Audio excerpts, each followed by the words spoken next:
A reading from the Holy Gospel of our Lord Jesus Christ according to St. Matthew. Jesus said, "For the kingdom of heaven is like a householder who went out early in the morning to hire laborers for his vineyard. After agreeing with the laborers for a denarius a day, he sent them into his vineyard. And going out about the third hour, he saw others standing idle in the marketplace. And to them he said, 'You go into the vineyard too, and whatever is right I will give you.' So they went.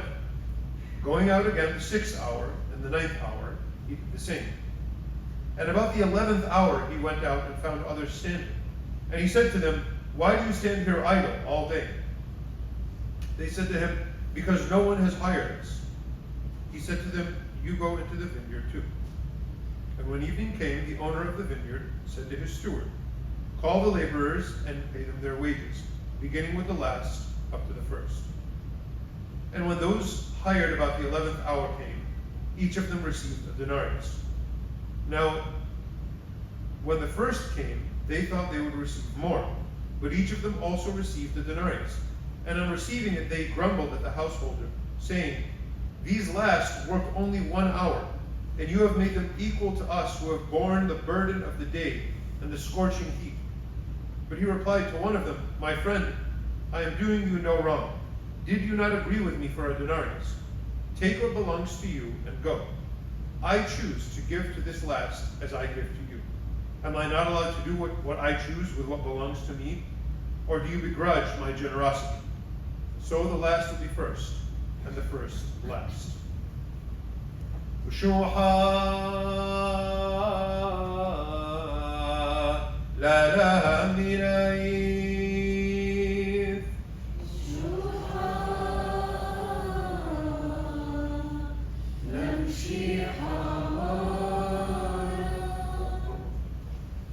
This is a difficult gospel reading for people who work a lot of hours. And it sounds like Jesus is kind of being unfair. The people that just worked 1 hour at the end of the day get the same pay in this parable as the people that worked a full 12 hours throughout the day. It's almost like kind of anti-capitalism. It's almost like a Marxist kind of gospel reading if we read it without really understanding what's going on. Jesus' point is not economic. He's not trying to give us a good policy. This is how you should pay your workers. Anybody who works an hour should get a full day's pay. No, it's not about how somebody should run a business or an economy. It's about something actually much more important than that. What's going on in the gospel is we're meant to compare. I think Jesus wants us to compare those who work the full day and what they say and how they feel about things and understand things with those who only work that last hour. Let's look at what each of them say. Those who work the full 12 hours, at the end they're angry because they expected to receive more. And they say this, they say, "Those last ones worked only 1 hour. You have made them equal to us who have borne the burden of the day and the scorching heat." I can understand that. In my priesthood, I've been in scenarios where I've had very, very long days. I've had a lot of different jobs at the same time. I get it. And sometimes in my heart, I felt a little bit, upset that I do a lot sometimes during certain times of my life. I'd be doing so much, and sometimes I would even see other priests not doing so much, and I would get kind of upset with them. Like, come on, you do a little more, it might give me a little bit of time to rest when I don't have it. I get it. I really, really understand the feeling that these workers are expressing here. But there's two things to pay attention to. Look at what the other ones said. The ones that just worked that one last hour. The householder asked them, "Why do you stand here idle all day?"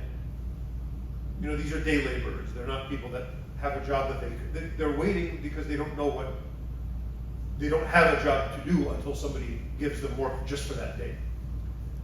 And so they answered him, why are we standing here idle all day? Because no one has hired us. These ones that just worked 1 hour weren't lazy. They wanted to work. They just couldn't find a job that day.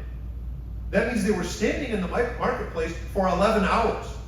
They were ready to give up, and they needed to feed their family. It wasn't a matter of laziness, they're choosing not to work.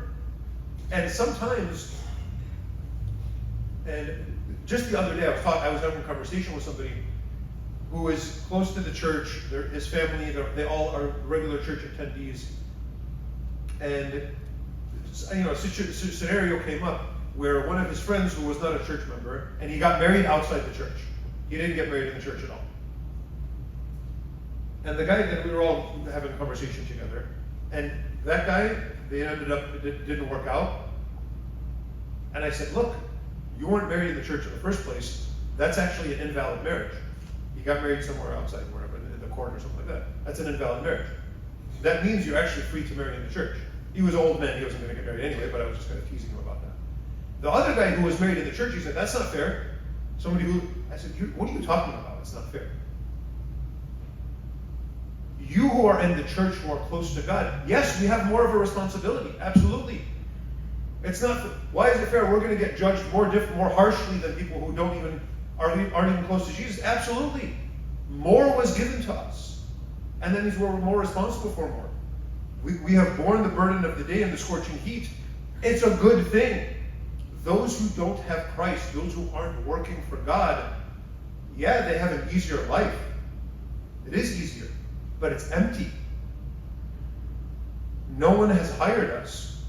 Their life is pointless. Their life has no meaning. And maybe from our perspective, at the end of a hard day, maybe we have to get up early, maybe we have to, even making it to church is effort. Maybe Sunday is the only day off some people have.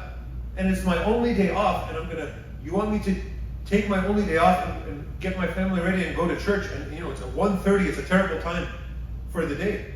And the answer is yeah. And somebody who just doesn't even have God in their life, are they going to have an easier Sunday? Yeah, they're going to have an easier Sunday. But they don't have God. Why are we worried about the work and the effort when we get to be united to God? And why are we jealous? Because that's kind of what this gospel is about, is jealousy. Why are we jealous of people who don't have to work the way we work, but their lives are utterly empty? Go and talk to those people. The people that have no faith, that have no God, that don't have Christ in their lives. Do they have it easier? Maybe they have it easier. But it's such a sad, sad existence. Go have that conversation with them. It really is a sad, empty, lonely world that they live in. That's not something to be jealous of. And in the end, the gospel is really beautiful the way it ends. The householder, when the first workers complain, why'd you make them equal to us? You know what he says? He says, my friend.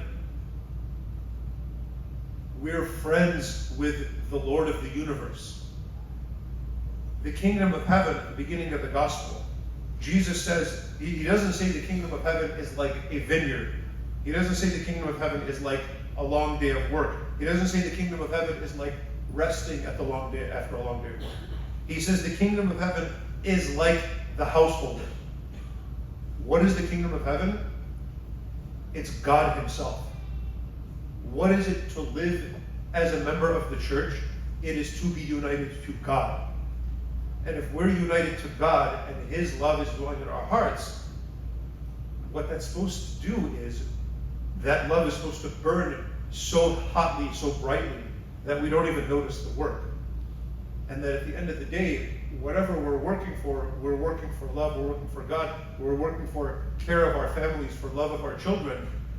Yes, I get it. I get long days are long. And yes, we should definitely rest, and we should definitely try our best to moderate all of these things.